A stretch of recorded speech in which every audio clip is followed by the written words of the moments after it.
upon a younger year, when all our shadows disappeared, the animals inside came out to play. Went face to face with all our fears, learned our lessons through the tears, made memories we knew would never fade. One day my father, he told me, son, don't let it slip away. He took me in his arms, I heard him say, when you get older, your wild heart will live for younger days. Think of me if ever you're afraid. He said one day you'll leave this world behind, so live a life you will remember. My father told me when I was just a child, these are the nights that never die. My father told me.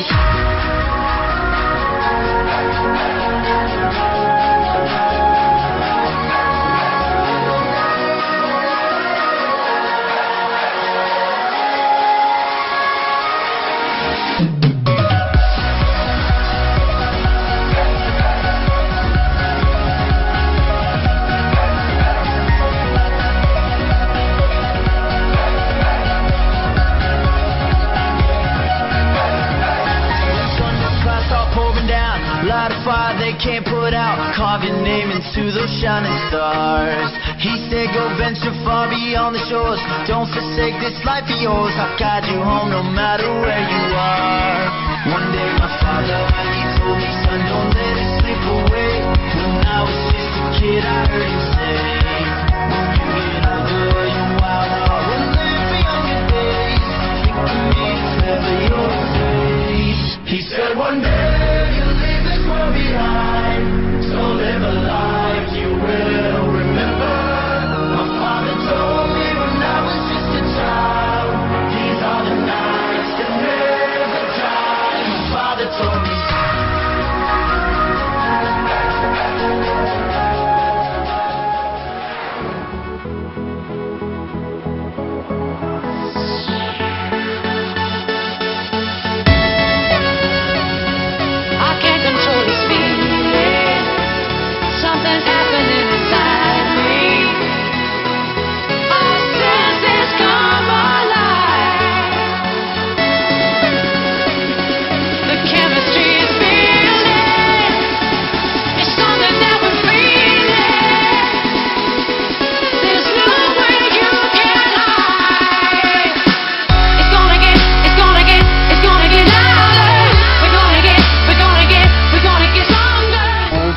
Taking you guys through what the gears in a bicycle is and how to change them correctly in a safe manner, and just explaining what's really going on while you're doing that. So if you come over here and you look on the left hand side of the handlebars, you'll see we have 1, 2 and 3. These are referring down at the bottom to the 3 rings you have attached to your pedals, being your biggest ring, your middle ring and your small ring right here on the inside. By changing through these, you're changing through your gear speed and ratio, also affecting directly your power input and the speed of the bicycle. On the right side, you have a look from 1 to 8. These are referring to your smaller rings, right here on the back of the bicycle. So as you shift between these 1 to 8, also again your speed and your output will be affected. You'll generate the most speed and the biggest output if you're on the 2 biggest rings, but then also you must note that's when you're going to be putting out the most amount of effort on your legs. Alright, so just a quick demonstration how to change the gears. So hypothetically, if I was on the bike, I would push in front here, 1 click just to change 1 gear higher. Then you'll need to cycle, and then you can hear that little click over and change in gear as the bike and the chain moves along. Alright, and again to change the big ring, just 1 click up here, we're changing down, and the spin of the wheels, you'll see the chain moves and shifts down into the smaller ring there. Alright, so that's just how to change your gears. One thing to remember is while you're cycling, it's always best to change your gears while moving, because the chain could possibly jump off the rings, causing you having to stop and reset your change, which is quite a nuisance. So yeah, I hope you guys find that interesting. So today I'm just going to tell you a little bit about safety when mountain biking. First of all, most important and most obvious is your helmet. At the back here, I don't think all helmets have it, depending on your advancement and flight. You're going to have this little gadget that you push it down, and you move it, you tighten it, or if it's not working and you want to loosen it, you go the other way. Okay, then obviously you want to make sure that your ears are between the little holes. I've got a ball on top of my head.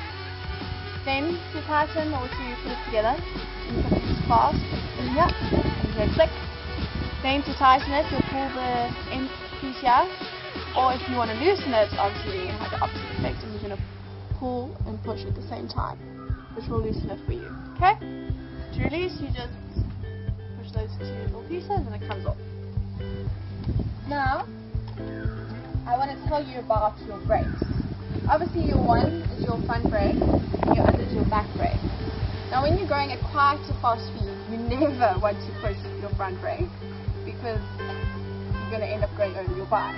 So, you want to preferably push back brake, and if you want to come to a complete stop, you can push both, because then both wheels will, brake at the same time. Then let me just think.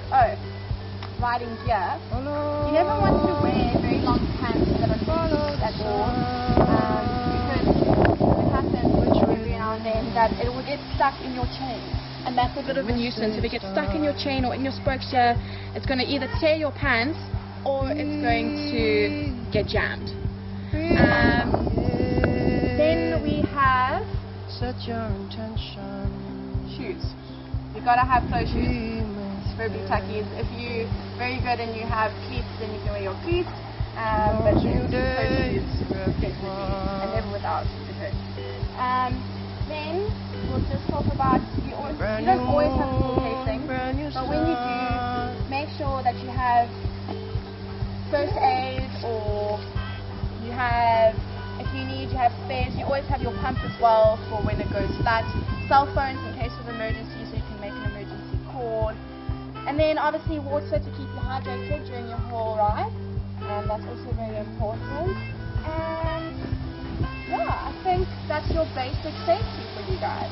Hope you enjoyed it. So follow the sun, the direction of the birds, the direction of love.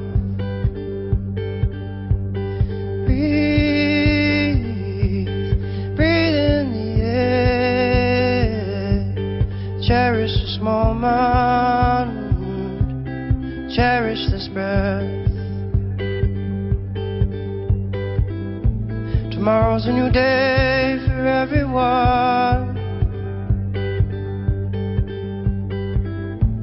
a brand new moon, brand new sun.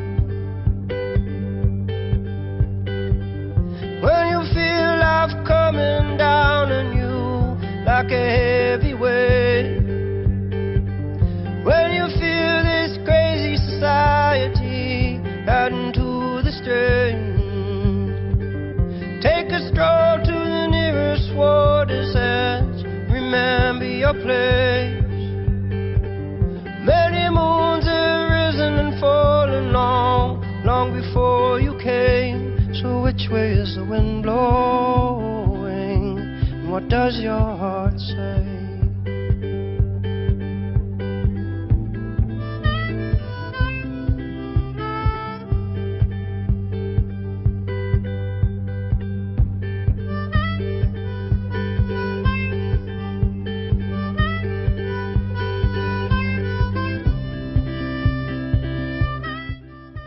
General information about the parts of your mountain bike, so you know what's going on with your bike while you're riding it.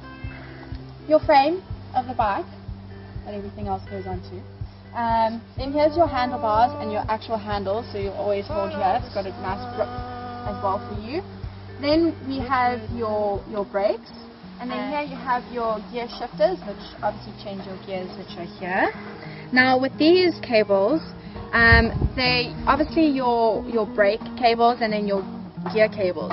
This way you can tell, here's your front brake, because this cable goes to the front. This cable goes to your back, so that will be your back brake. And then these gear cables obviously will then make use of your changing of gears at the back. Then coming more down, we have, well, let's follow this brake cable. This brake cable goes down towards your brake pad, Now this mountain bike's quite a good mountain bike as it has a disc brake, which is quite top class in most mountain bikes. Then as we come back, we find that it has shocks as well. If you push down, you can see how it has play function, and you have a speed lock function. Your reload function controls how quickly your shocks come back to neutral position after going over a bump or any sort of unlevel surface. Then your speed lock it locks about how far or how much play the shock system actually gives you when going over those sort of terrain. Then obviously you have your seat.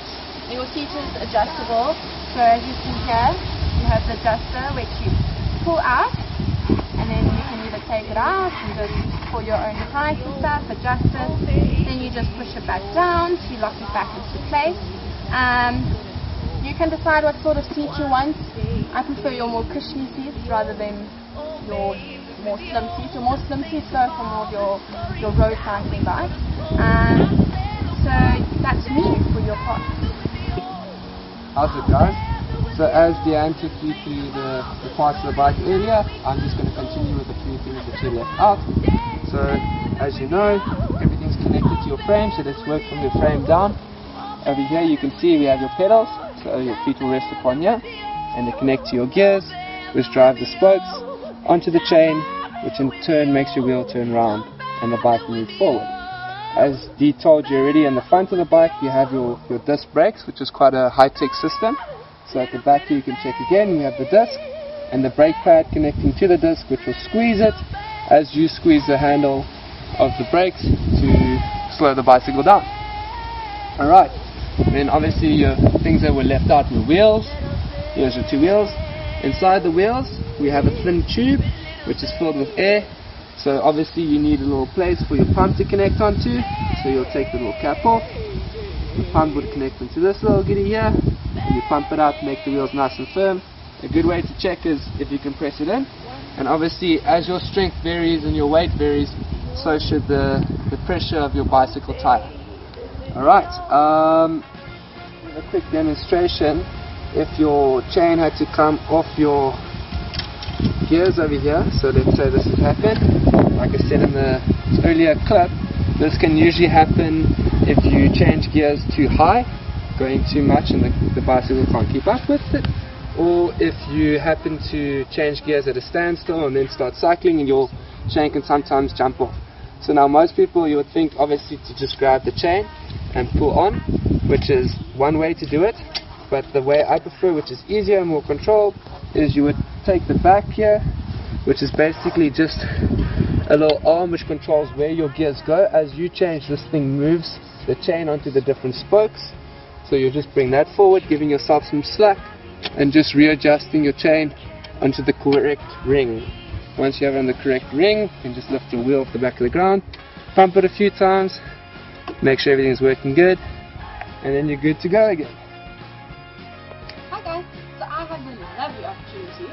I've explained to you how to light a coupler and then how you put it out later on.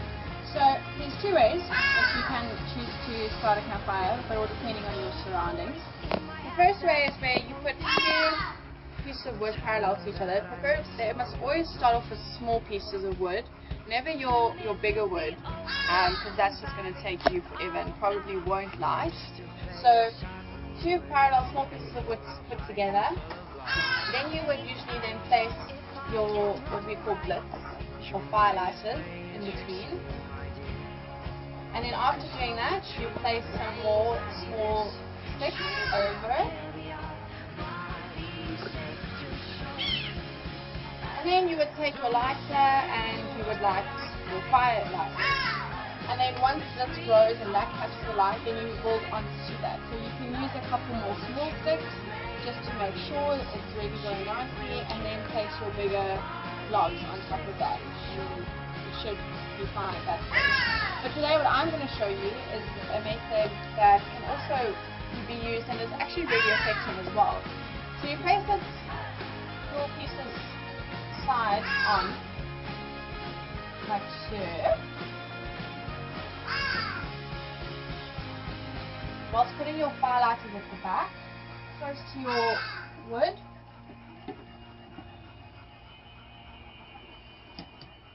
This is mimicking basically your TP method that most people use, but I find this a bit more effective. I'll do that, and you'll just grab one more, and then you light the firelighter.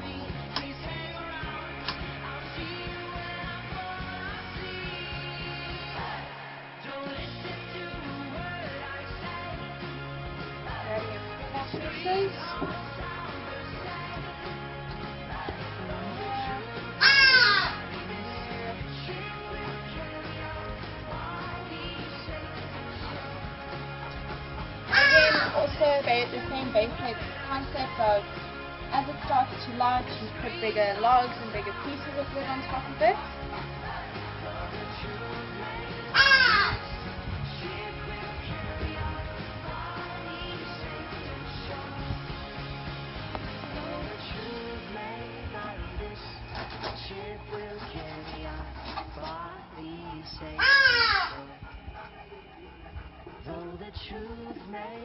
You always have to be very careful as well while trying to start your fire that you don't suffocate your fire. This is usually the biggest problem that people face when trying to start their fires. It would be also ideal to have other blitz on hand, or more blitz on hand, just in case you do come across that bit of it dying out. While that takes its time, we're busy lighting, not trying to, hopefully it will light. I just wanted to speak to you guys about other methods of lighting a fire if you're in a situation where you don't have something like blitz or a fire lighter. We in South Africa call this the Goldilocks, and it's basically a group of woven steel wires put together. This accompanied with a 9-volt battery conducts an electrical current and helps it heat it up, but it heats up immensely, which then ignites the fire. So that's just one of the ways. And then two other ways as well is your obvious use of pine cones. They're very flammable, and they also work really well to start up a fire. And then lastly, you can also use tea bags. You take tea bags and you soak them in paraffin or dip them into paraffin, and then you use that as your firelight or your starter to fuel your fire instead of getting your firelighter or any of the other options that we have available with us. So that's it for now. I think let that keep going, and we'll come back to it so I can show you how to put out the fire once it's done igniting itself. Hey guys, so as you can see, my fire has lit and it's going quite well. What you would sometimes do in cases like this, if you really wanted to, you can take the fire and move it to the middle if you have a situation like this. Otherwise you can leave it like that, it's perfectly fine. I just wanted to also show you as well, if you're struggling to keep your fire going, it sometimes just needs a little bit of oxygen. So what you do is you get quite low down, and with a deep breath, but you don't blow out very quickly, you come down and you take a slight breath and you just slowly blow towards the flames, which will then help the flames actually light more of the wood. So just a demonstration.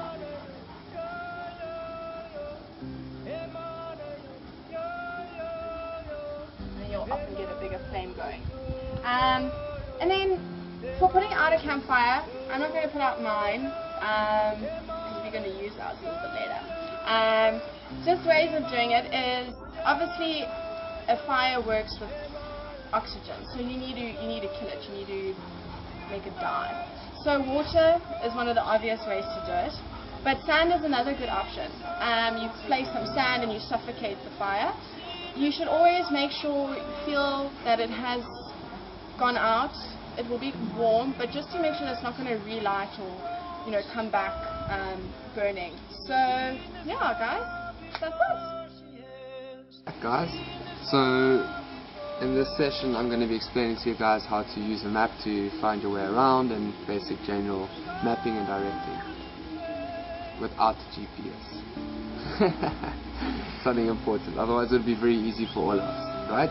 Okay, so 3 main things to consider on your map itself would be a scale, your key or your legend, and your contour lines. Okay, that given, you still need to know where north is. So the usual technique of finding north is watching your sun. So you'll look up into the sky and see the movement of the sun, which direction from where to where it's moving, and tracking it along. Obviously knowing that your sun will rise in the east and set in the west, and then you can identify which direction. Here where I stay in West Cape Town, South Africa, the east is just behind me over here, so that means west will be over there, meaning north and south. So if I was trying to track and find my way, I'll put my map facing north, because all maps generally, the top of the map is north. Alright, let's move on to those 3 factors that I mentioned earlier. Number 1 being your scale. So your scale will look like on all maps, will either be at the bottom or the top on the side somewhere, but it'll look like 1 to 100,000, for example. There's 100,000. Meaning 1 unit on the map of measurement is equal to 100,000 units in real life. So if we had to measure from point A to point B, and we get, say, 6 centimeters, then to work out how far that distance is in real life, we will say 6 times 100,000, which will give us our answer. Alright, so moving on from scale, you have your key and your legend. Basically the same thing, just different ways of saying it in northern and southern hemispheres. So that would be basically at the bottom of your map, and we'll show you things that look like this, which will be a windmill or a cross, which is usually a graveyard. Alright, so it'll just give you notable points on the map so you can identify as you go along. Oh, there's the graveyard, cool, I'm on track. Oh, there's the windmill, yes, I'm on track. Or I'm 50 meters too far to the left, whatever. Okay? Then lastly, which is probably, I would say, your most important, is your contour line. So if you're looking again down at this page, and let's just draw you another example. So let's say this is a mountain over here with contour lines going around it, and so on.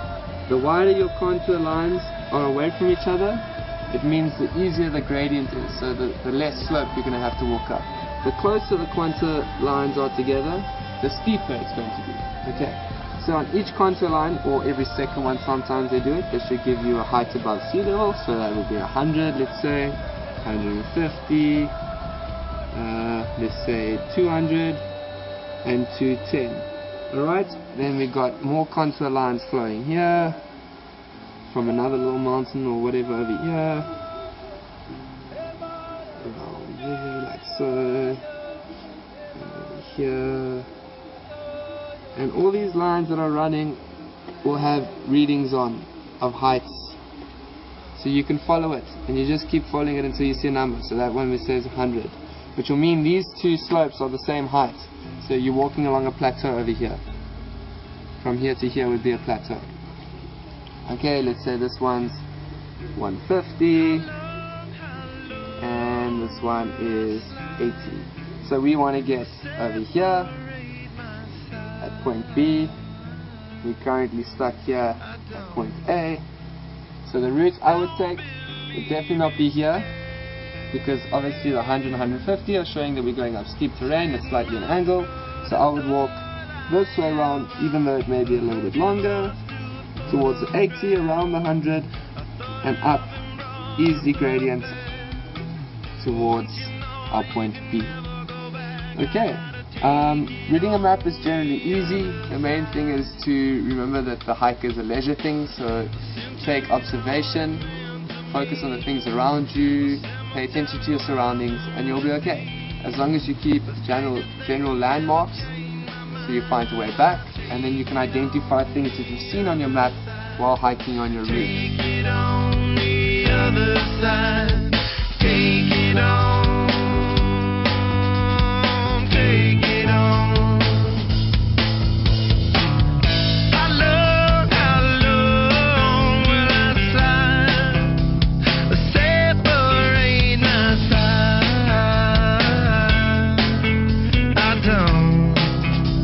I don't believe it's fair.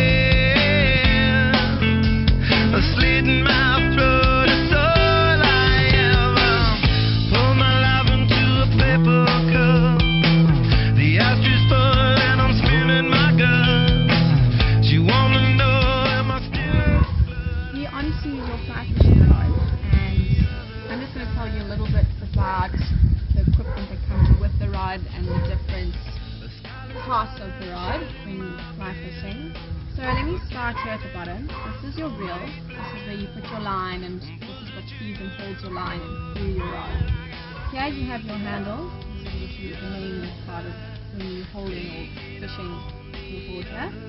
These little steel parts are called your eyes. These obviously, well, the line gets fed through these eyes. So it goes all the way to the top of your rod. And now just onto your, it's a 4-piece rod. So if you take it apart, there's 4 pieces. Good. Which you put together, obviously again making sure that all your eyes are in line with each other. It's a 8.6-foot rod. It has a number 4 weight on it, coupled with a floating line, which is your green line here. Then you have a 7-foot leader, which is attached here. It's your see-through line. You can add a tip if you want to, but it's not necessary. This is obviously a lightweight rod, which is used for your dams, your rivers, and so on, smaller, sensitive fishing, so obviously trout fishing, and fish under 5 pounds usually. And then that's usually just the basics of it. I just wanted to talk to you guys a little bit about some of this other equipment. This, in South Africa we can call it a nokkerie, but if you want to call it a club, that's fine too. Which you have with you, carry with you in your bag of stuff, with your fly rods and rod and stuff, because it's better or more humane to kill the fish. You use this and you hit it on the back of its head to kill it and not let it suffer. Moved on to fly fishing, as Steve's explained to you guys a bit about the rod, and you've seen a bit about our casting techniques. Now moving on to explaining to you about flies and identifying flies and insects. So as you can see here next to me, I've got a variety of different types of flies, and we'll slowly work through one by one, explaining what they are and how to be used. So we'll start off with the nymph. When it comes to fly fishing, you're not really referring to a specific type of insect, as in like a bumblebee or a fly per se. You're referring more to the growth and where they are in that growth pattern. So a nymph will be something that's just started out, a newly hatchling type of animal or insect in the water. Then you go into something a little bit bigger, which will often have eyes on the fly. So this is what you'll call a damsel. And then lastly, your biggest size type of fly, which will mimic a flying insect. Alright, so things to remember is, obviously you'll get different patterns on your flies and different ways of using them. So you'll get one that can mimic a worm or grasshopper, something that's from a land insect that's fallen into water. And then you also get a type of fly like this, for example, which is called an attracting fly. So as you can see, it's got lots of little bristles on it, so as it will hit the water, it will pick up a lot of water, move the water around, which will make fish obviously interested to see what's causing that and bring them closer. Then you can change to more what type of fly you want to use based on what you see in the water around you. So a good thing to do is when you get there to the water, go and turn over a couple of rocks and check what's living in the water, observe around you and see what's floating on the surface, and then you can choose what type of fly you're going to use to catch the fish in that area. I hope this was very insightful. Pointers for when you have a fish from the line for fast fishing. Obviously when you feel the bite of the fish, it's quite a tug. When that happens, we call it your strike. So you strike, so you lift the rod and you strike, just to make sure that you get the fish caught. So as it goes through it, you catch the fish with the hook. And then, it's got its fight that you play with, which is the most exciting part. But you've got to always make sure that your rod is facing up, pointed upwards, because as soon as it's pointing down and there's slack on the line, the fish can very well spit your fly out. So always just make sure that you've got some tension on your line, and always, if the fish starts swimming towards you, make sure that you then you pull your line so that it doesn't again go slack and you spit it out. I think, in general, that's just your basic major tips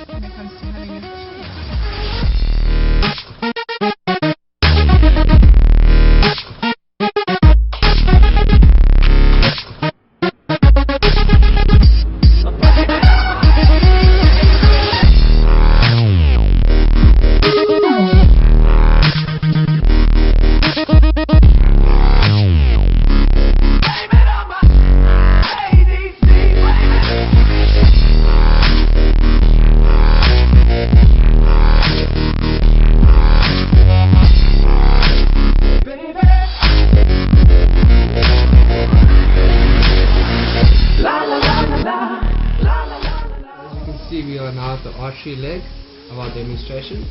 So here what we've been using is what you call a compound bow. You obviously get different types of bows. You'll get a long bow or a crossbow, all using different functions and different types of mechanisms. Right, so I'm going to take you through the front end of the bow, and then later Deanne will take you through the rest. So as you can see here where I have my left hand rested on the bow, this is your handle, or better known as your riser. Alright, and then just below it is like a counterweight, just to allow less movement in the bow after you release, so your arrow will fly straighter. On the inside of the bow, this side, is what you have is your arrow rest, where your arrow will rest upon. I just grab an arrow here quickly to demonstrate. It would rest upon there, so allowing your movement to be straight, easy and smooth. Right, moving a little bit higher, you have your sight. As you can see, there's different color codes for different distances. I think this one is 10 to 20 meters, or 10 to 15, 20, 30, 40 and larger. Just underneath you can see there's a spirit level, which is basically just to show you that you're keeping your hand at the right level. You're not twisting too much to the side, too much to the other side. You're just staying nice and easy in the middle. Alright, so now lastly I'm going to just take you a demonstration of how to draw the bow correctly.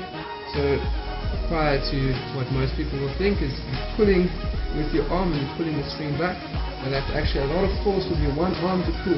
So what's easiest is to start from the middle and you pull with both and actually engage your back. You're pulling those back muscles together. As you get there, you'll pull your back muscles together. And that's the correct way to draw a bow. So David has explained to you the front part of the bow, so I'll just be explaining to you the back end along with the arrows. So first off, you have your strings, which are attached to your pulleys here. This is part of what makes it a compound bow. Then to go on with the string, you have your people. It's a small little round ball here, which you will always make sure aligns with your pipe over here. You're pulling back and making sure you're aiming and shooting. Then you have this string here, which your trigger will attach to. A trigger is something that goes along with the bow and arrows. Let me just grab one quickly for you. Trigger here. You'll place it around your arm.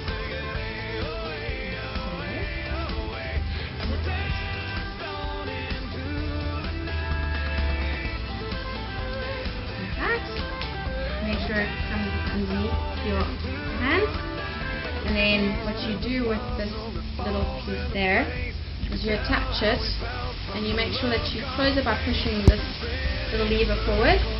And this is a very sensitive lever, so you at all times need to make sure that your fingers are behind it. So when you're pulling, you keep it behind this lever, and then only when you aimed and you lined up do you slightly touch it and it will release, which then creates that force and throws your arrow forward towards your target. So let me go to the arrow with you guys.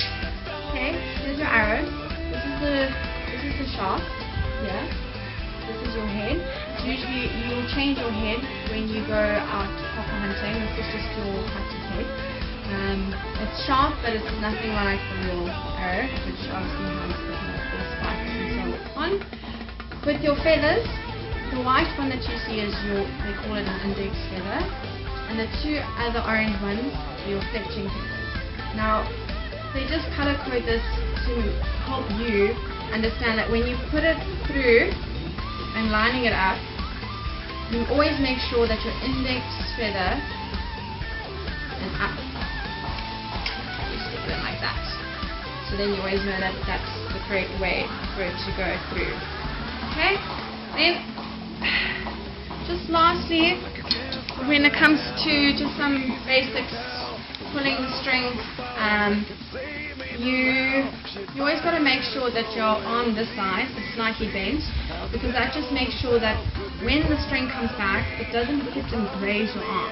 You can also get an arm guard, which can also help prevent that from happening, but keeping a bent arm instead of a straight one is always a better option. your anchor point. You always have to have some sort of anchor point on your face. Doesn't matter if you want to put it right by your mouth here or if you prefer putting it by your eye, but you've got to make it consistent. So you obviously have to make sure that it's at that anchor point every single time, because in that way you make sure that your shooting is consistent and going where you want it to go. Yeah, guys.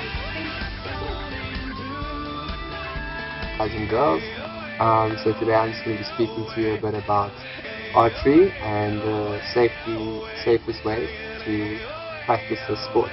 So a few things to consider when you're practicing archery is to have a look behind the target, make sure that there's nothing standing behind, because most time when you're using a compound bow, the amount of force behind that arrow is so vast that it'll go straight through an animal, straight through a target. So make sure you're using good, well-padded targets and there's nothing possibly behind that could get hurt or injured.